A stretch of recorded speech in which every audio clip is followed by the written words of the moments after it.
Roadblocks, fears, uncertainties, did they get in the way of building a purpose fueled income, legacy, side gig, whatever that looks like? In the big scheme of things, is it easy peasy? Is it a smooth journey? Or are there some potential major bombs, pitfalls, even walls that we hit up against? Are there? Well, there are. And depending on your mindset, you can just jump over them, go around them, go through them, whatever that looks like. And the beautiful part, I'm interviewing today a great friend of mine who happens to be also a business partner. And we've encountered these personally, and we will encounter them again today, tomorrow, next week, next month. And what's cool is both my guest today and myself, we've walked people have called us crying, whatever it is, struggling with these. We're going to go through them. This is with the five major ones, and we're going to share some insights in how they taught us to work through them, and then how we got at them. Because in most all these, well, actually all of these, my guest and I, Hayden and I, both have been through these, and so firsthand, and we've learned from other people's journey. So I want to welcome you. If you're on this live or they're recording and you're here to face your fears, stare them down in the face and just step through that courageously, then are they in the right place, Hayden? Oh, you are for sure in the right place. And more often than not, it's some of the greatest lessons that you're ever going to learn. I love that. And the way to learn them is to put one foot in front of the other. Okay, so my guest today has been around the entrepreneurial arena for over 15 years and counting. His life partner now right there beside him. He also comes from collegiate athletics and sports and different endeavors in life, both professionally, both athletically, and he's also a spiritual mentor as well of Joy and Maya. He shares the faith, meaning he is living his life, much less building a business, for a deeper reason. Any income that we talk about creating, there's an impact right there beside the darn income. That's the point. And so if that resonates with your heart, then you are in the right place. And the VIP on this line is not myself, is not Hayden Vavra. It's you. It's the man or woman in the mirror this morning when you were looking in the mirror. So we believe in you, and you are showing up. You're showing up in spite of maybe doubts, fears, uncertainty, and these fears that we're gonna talk about head on tonight or today, whatever time it is you're watching this. So Hayden, should we get right into it? Yeah, let's dive in. This is the fun stuff. It is the fun stuff. So the first one I have in my notes here is this crazy thing about what we're taught about failure, or in some cases, kind of looking foolish, which sounds a little silly at times. Or that's the fear, isn't it? So a lot of people quit before they ever start, because we're going to talk about another fear in a moment, begins with C. Probably know what that is, that old comparison thing. But first of all, let's start about the failure, or looking foolish. I want to preface it, Hayden. One of my mentors, who you and I both know, his name is David up in Canada, David T.S. Wood. He talks about it's hard to lead a cavalry if you think you look foolish on a horse. So hopefully you're smiling about that one, which is so true. So Hayden, how do we address this potential roadblock head on? And is it common? Do we all face it? Yeah, I think it's very common, and it's all comes back to building this thing we call belief, and belief around yourself. But I think anything new, there's going to be a fear of failure. Like, what if it doesn't work out? What if it doesn't? And that's more often that fear alone holds people back. And one of the reframes that I've really adopted is, but what if it does? What if it does work out? Who do I get to become? How many people do I get to help? How many people do I get to serve? How many people do I get to inspire by walking through, that fear? And what does that look like when I'm doing that? And I think a lot of times people mistake fear for just being uncomfortable. and not knowing because it is something new, and it's like the fear of the unknown. Well, I've never done this before, so I don't know what it's going to look like.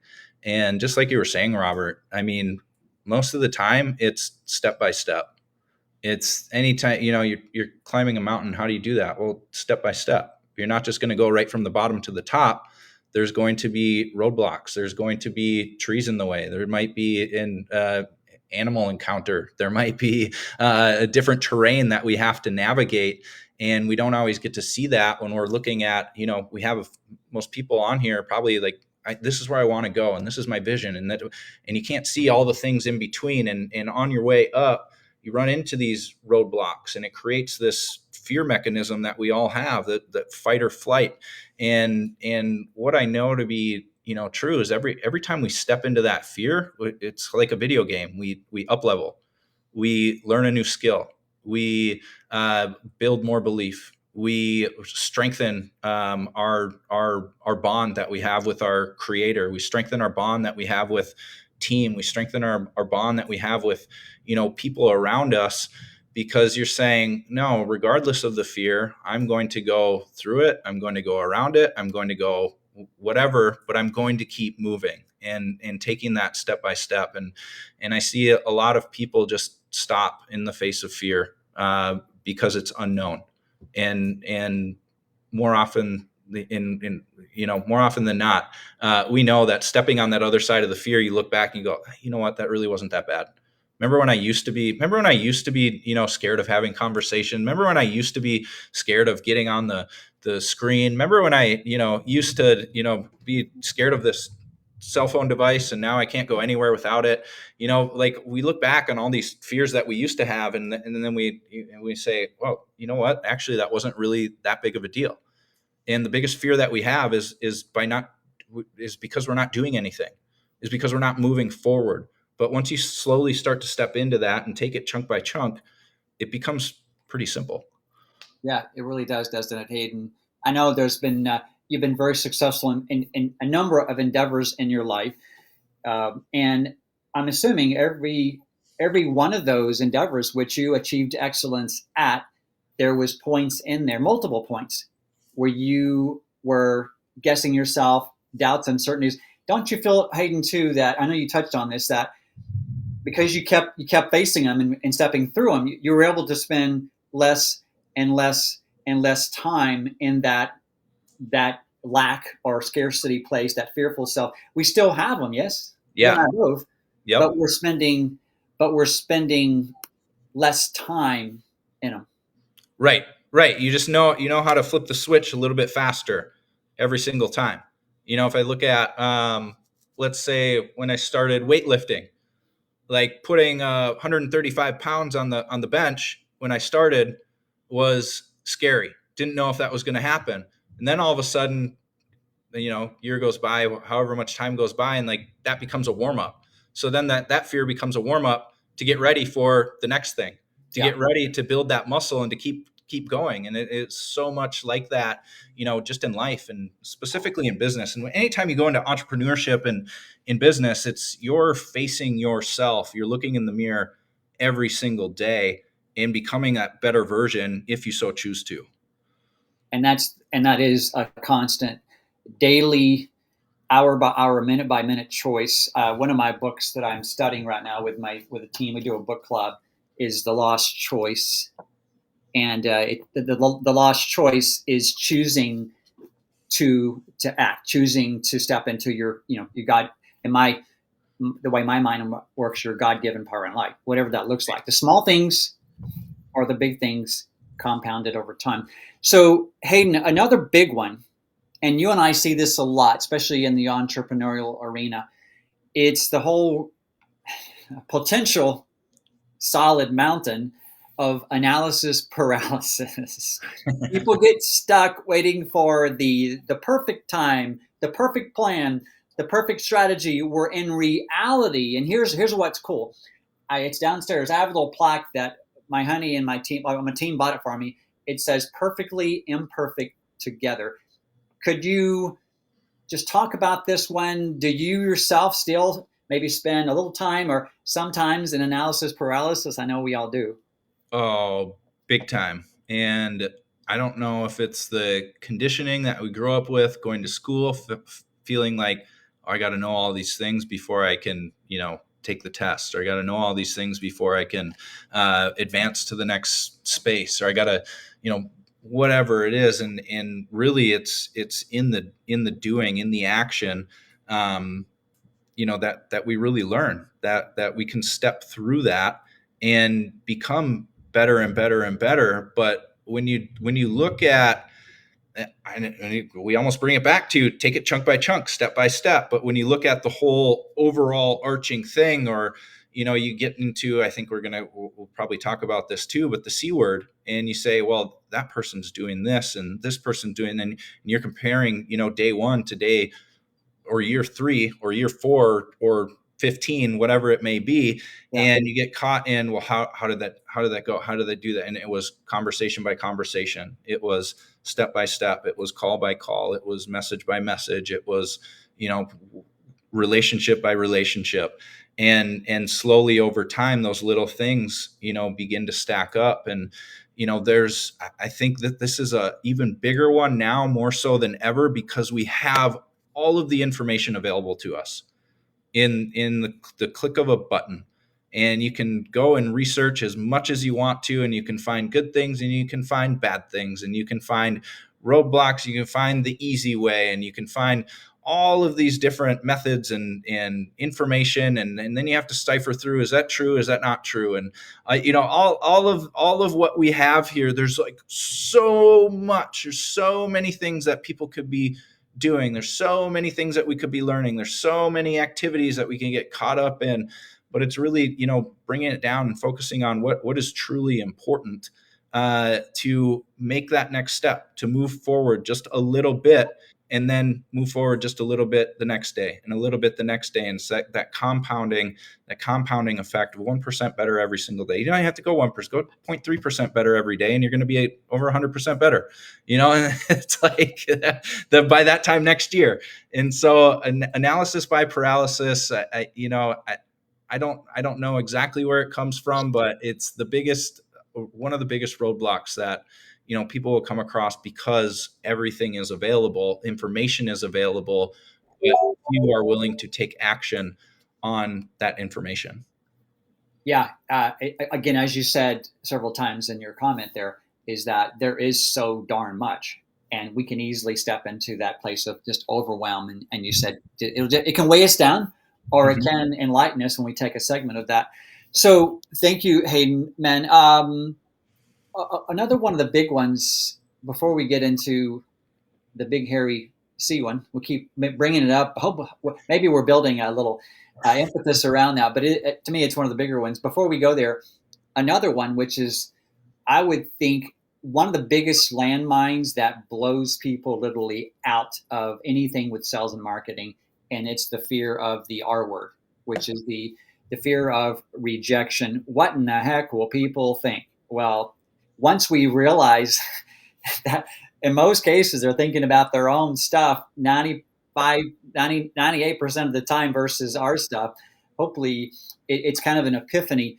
But again, it's when we have a deeper reason for doing something, that Yes. is one of the ways to knock out this whole rejection thing, and realize that every single person who's made any type of significant impact in this planet has had there's always a percent of people that no matter what we do, no matter what our message is, no matter what our offering is, they will always reject it. Mm-hmm. So I'd love you to comment around this big one. Yeah, it's like, if you want to make everybody happy, start an ice cream shop. And then, and even then, you're still going to have people complaining about it because there's not enough vegan options, or there's not the right flavors, and you're like, I'm selling happiness literally in a cone. And still there's going to be people with issues. And I think one of the biggest thing that helped me get over this roadblock, and this is also one, I hate rejection. Like, I don't like it. But like you said, it's not personal. Right. And I realized nobody's actually, like, they're not saying no to me. They're not rejecting me. They're rejecting the idea of, can they also do this? Can they also benefit from this? Can they also gather the information and take it to the next level? Can they, it always reflects back to them, not good or bad, but again, just information. But one of the things that really helped me is that I don't need everybody. Like if you're selling something, you don't need everyone to buy it. Or if you're partnering with people in business, you don't need every single person out there to partner with you in business. You need the right people. And I think when we become more authentically ourselves, and we can build from that space and we can grow from that space, you start attracting the right people, and you don't mind if there's rejection, because it's that's just a filter of like, okay, perfect, not that person, that's fine, I'm going to keep moving on to the next, because I have lives to bless, and I have people to serve, and I have family to take care of, and all of these things. And you go, okay, next. Like, it's a no, not right now for them, and maybe I'll circle back around, and maybe when they can meet me at this space, then we'll have another conversation. But when I realized I don't need to have everybody, it's like I grew up playing football.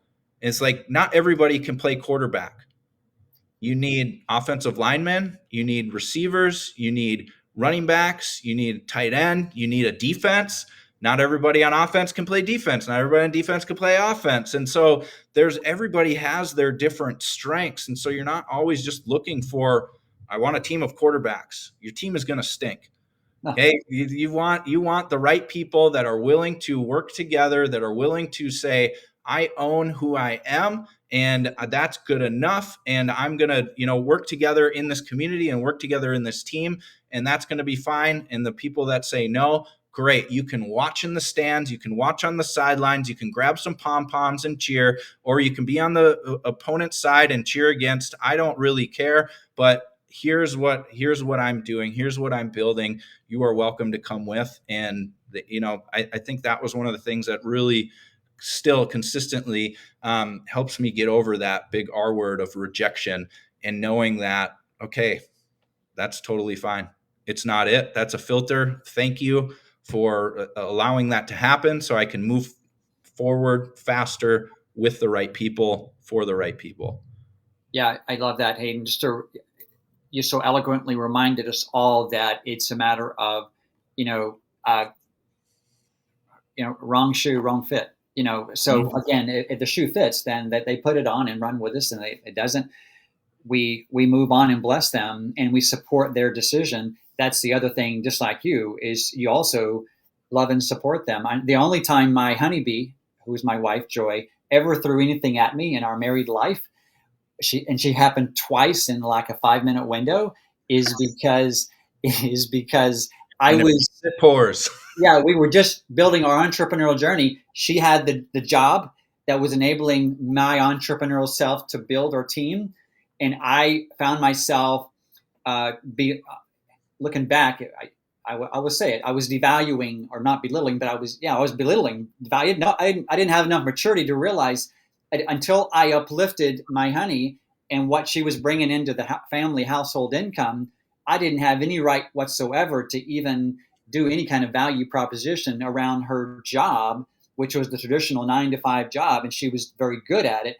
I was devaluing that, and she woke me up to it. And then when I finally put my wall down and said, okay, how can I maturely look at this and be grateful? So she wasn't rejecting our journey. She was saying, hey, I am contributing to fill the blanket. And Yep. that's the other side of rejection, is that person has tremendous value. They just may not be in alignment with the value that we're bringing to the world. And Right. that's okay. So Right. Yeah, like you're not gonna go into a shoe store and fit a runner with hiking boots. You're gonna give them the right tools and the right space, and go. And that's what we want to be aligned in what we're doing, and recognize those important parts, especially as a couple. There's there's different, like you said, different pieces of the blanket to do that. And thank goodness she had that job that was able to fund your freedom business to allow it to continue to grow without extra headaches. Yeah, and once I circled back around and uplifted her and began to publicly edify and validate what she was doing, guess what? She came full circle and she aligned with me beautifully. Mm-hmm. So that's a whole different live we could do on gratitude. But here comes the big one. I know we all do it. One of my mentors and dear friends, who's actually aligned with us on our global venture that you and I are aligned with. His name is Jonathan. Beautiful, beautiful soul and trainer. He does a whole training on we can step into contrast, what makes us unique and one of a kind and beautifully bring into the world, or we can stay in comparison. When you can see that you can live in contrast, acknowledging who you are, the one of a kind miracle that God made, or we can continually let the whole comparison story continually hold us down. I'd love to get your comments on this one. Well, and people have probably heard this many times, but how often do we fall into this? And it's like comparison is the thief of joy. Yeah. And you're comparing your day one to somebody's year 17. You're comparing your abilities to somebody that you're watching on social media, and you think they have it all together, and little do you realize they're showing you the highlight reel, and that's all you see. And that's this also, I think, a benefit of social media is you get to choose what you want people to see. And comparison kills more dreams than anything else. And that, I think, it really stems down to you need to work, you need to continue working on yourself and recognize the gifts that you have. And I could bring it back to the football analogy, but recognizing the gifts that you have for the betterment of the whole, for the betterment of your unit, for the betterment of your team, for the betterment of your community. And comparison feels gross. And if you find yourself, I think now too, especially scrolling on social media and constant, and sometimes we're not even aware that we're doing it, and you start to feel down and it drags you, and it's just like this slow like sink. It's like you're in quicksand, almost like the quicksand that they used to scare us about. I still haven't really found any that really sucks you in like that. But, that kind of quicksand, and you're like, I can't even see my vision anymore. I don't even know, because I'm constantly comparing myself to what all of these other people are doing, or they're doing it faster, or they're doing it bigger, or they're doing it, they're successful because they have this, and if I just had that, I would be too. Or if my company opened up in this country, I would be too. And instead of looking and recognizing what are the gifts that I get to share, and share those to the fullest, that I've been gifted by God from that. And when you fully step into that, you start not seeing comparison anymore, and you start seeing, I love how you said it, contrast. Like you're one of a kind. Like, how do I get to add to the collective of amazing people doing some incredible things, and bring my gifts and talents into this? And really, I love following people that, and recognizing people that are ahead of where I want to be. Like that to me, like, I don't compare. Like, yeah, do I wish it? Yes, but I'm working towards that. I'm doing it so I can be motivated to say, okay, if I develop these skill sets, if I continue getting better at, what my gifts are, I can be at this level, and I can utilize some of the things that they have done to help speed up my process and learn from that.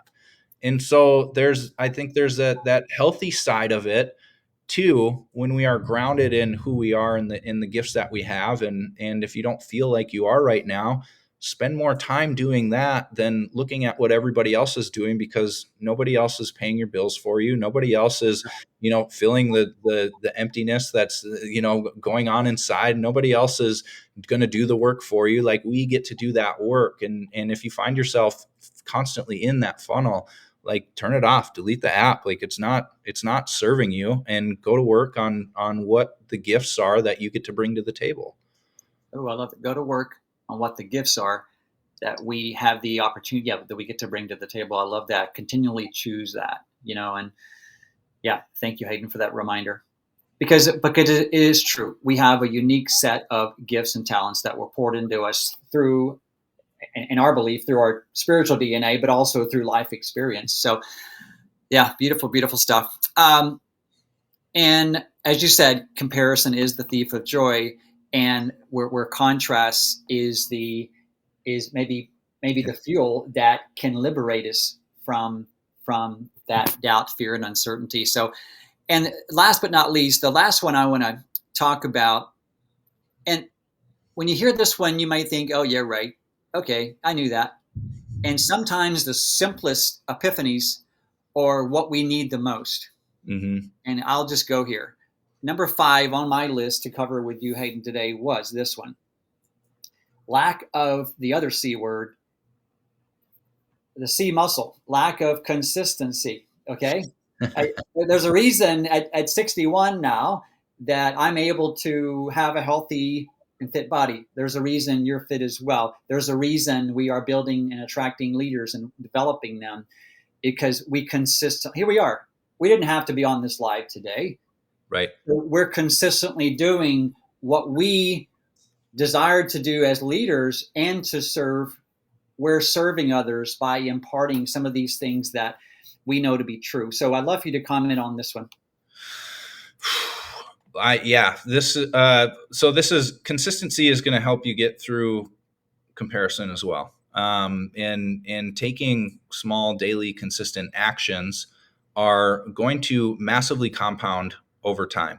And you will be, most people overestimate where they can be in a month. They overestimate where they can be in 90 days, overestimate where they can be in a year, but will heavily underestimate where they can be 2 years from now, 3 years from now, 5 years from now, 10 years from now. Because we all know time goes by, it goes by fast. Yep. You look back, you're like, holy smokes, it's been, X amount of time since I graduated. It's been, where did the time go? Right. But when we're in it, we feel like it's going to take forever to get to that point or that place of where we want to be. But compounding that consistency, I would say, one of the big things that really helps is being part of a community, is being part of, whether it's a mastermind, it's a team, it's a community like that we have and that we're growing and building, that can help hold you accountable.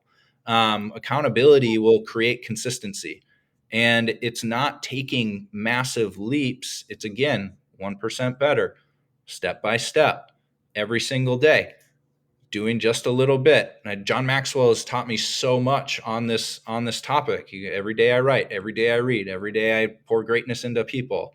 Yeah. And it's like doing that consistently over time. Imagine the amount of relationships he's developed, deepened because of that. Imagine the amount of connections. Imagine, we can see all the books that he's read or wrote because of what he's read, and then he writes every day.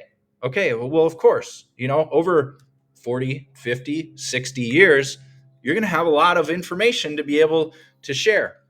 Over consistently sharing what it is that you're doing, consistently having conversations with people, one conversation a day, that's 365 new conversations. You up that 5, it starts to multiply. You go by 10, all you have over almost, over 3,000 conversations in a year. Like, you're going to move forward very quickly, a lot quicker than you thought you would. And I think a lot of people just they can be consistent for a week, maybe 2. Like, I run a lot of I like to run my business in 90-day increments, and it's amazing to see how many people are ready to go the first week, second week, third week, fourth week.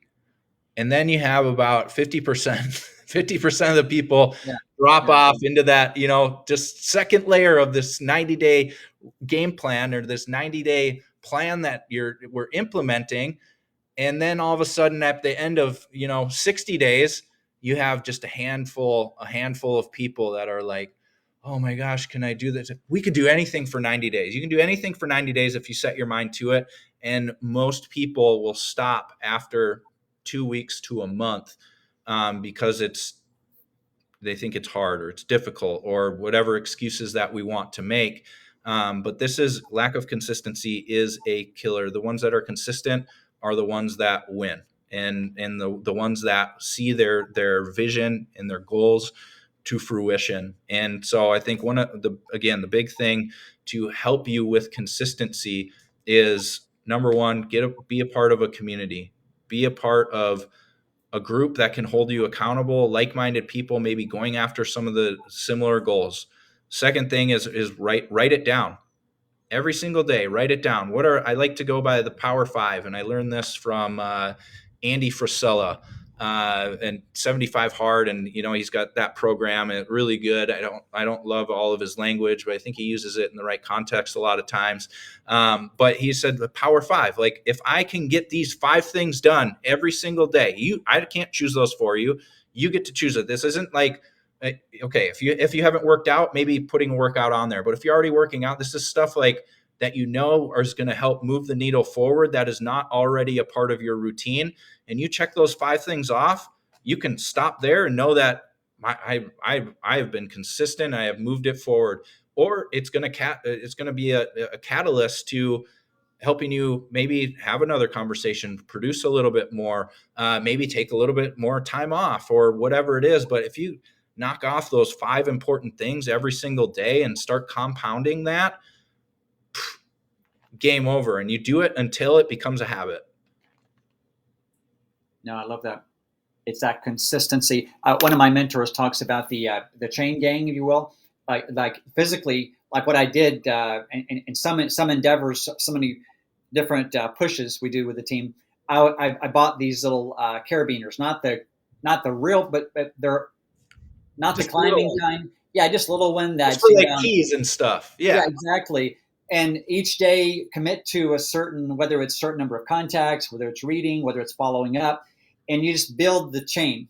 And the goal is not to break the chain, but keep the way for the chain link little concept to work is make the commitment doable enough. So much of the time we have these big old hairy audacious things that we've never done before, and we said, I'm going to do that for 30 days or even 7 days, and we do it for 2 days, and our habits were still the same. We never change our identity. Right. And so if you can make these, as you reminded us, Hayden, start those seemingly small things over time can move mountains.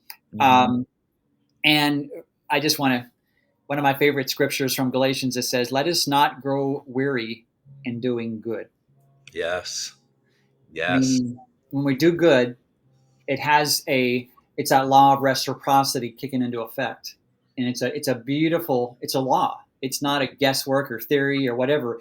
It's a universal law that it will come back many times over. And when we're grateful for things in our life, that's the X factor. That's when everything will exponentially increase and come into our life more abundantly. Those are my main questions on today's live. Hayden, I just appreciate your leadership so much. I do want to give them one little bonus, and it's tied to our offer. I would love to share with you kind of a glimpse into what a well-oiled system looks like. So maybe the bonus roadblock is lack of a system. Can you just end with that one? Like, how important is it, if you're going to do anything when it comes to an entrepreneurial journey, how important is a system? And then is lack of a system kind of a major roadblock? Yeah. Yes, it is a major roadblock because you can only get so far alone. And if you don't have, a system, a well-oiled system, a well-oiled machine, you're going to hit many more roadblocks, and you're not going to be able to scale. Without systems, you cannot scale. Without systems, you cannot duplicate, because systems duplicate, people don't. And you can go pretty far on your own, especially in the business that we're in. But that's not the point. The point of it is to create a leveraged income where you have a lot of people doing a few simple things. And so, having a system in place that is relevant, that works, that is proven, that can help somebody that has never done something like this before win, to the person that maybe has quite a bit of experience in this in win, and to be able to have a system that can continue building off to be able to reach those goals that you're looking to reach. I mean, I look at your franchising stuff, like the most successful franchise, McDonald's. Like, they don't have the best burger, they don't have the best food, they don't have the best, it's decent, it's good, but they have a well-oiled machine that can be run by high schoolers. Yeah. And if you think about that, like, how are my systems simple enough so that a high schooler could do it? Are my systems simple enough so that a new person could come in and have success and have a win? And that is one of the things that, Robert, being partnered together and having these systems in place, it has been such like a life, it's been a life preserver, it's been a lifesaver, it's been it's made the difference in everything. No longer having to do everything, be everything for everyone all the time. And its systems allow you to condense time. They allow you to move information faster, they allow you to grow faster. And that's part of why we're hopping on tonight and doing an overview together at 7 o'clock, which I'm so excited about. This will be our first one together. And if this is, something you're like, yeah, I want community. I want to know, how Robert is 90 years old and looks, 52. Hey, Uh, hey, hey, hey, hey, hey, I'm 70. So hey. Yeah, and I used to be a sumo wrestler too. It's amazing how lean I am now. yeah. But seriously, and that's what we want to offer to you. If you want a glimpse, whether you're at a time in your life when you're looking for something new or something to maybe to do additional to what you're already doing. When I say system, I just put system in the queue in the comments. Whether Hayden shared this or myself or one of our team members, put system in there, and we will give you a glimpse. There's two little things we'll send you that will, and whether you're looking at this or not, if you're a leader, and even especially in this profession of direct sales or network marketing, take a look at the system we put together, whether you're looking or not, and feel free to look at it and copy some of the things that make it a well-oiled machine. And this is amazing. And then the other offer, so put system in the comments, or the other offer is feel free to put tonight I'm doing a training on these laws of abundance. They're not laws, they're not guesswork. I was struggling a lot with all kinds of these roadblocks. And when I really understood these timeless laws, and that they were laws, and then I could follow them and adjust accordingly, I was struggling a lot more than I do now. I still struggle, but I stay in these places here versus staying in them for days or weeks. And so I'm training on that tonight as well. Be happy to send you that link. As Hayden said, we have an overview. So that's the gift that we would love to share with you. Any other closing thoughts, Hayden? No, I would say anytime you're offered a gift, that is tugging at your heart, and if you're still plugged in here and watching this, I mean, take it. It's just information, and it allows you to be able to make a decision on what's right for you, and be able to check out this incredible community that we're building, and it's so cool because as a result of this, we've expanded into 10 countries just in the last week. And bringing in partners from all over the world that, again, when you have a system that can be translated in all languages and is simple to understand and duplicate, you're in the right place at the right time. Yeah, I've been doing this for, crazy enough, 7 weeks, and my team is already in 4 countries, soon to be 5 as of the end of the week. So yeah, this is real. It's about as real as it gets. And it's built on core values and ethical, spiritual principles.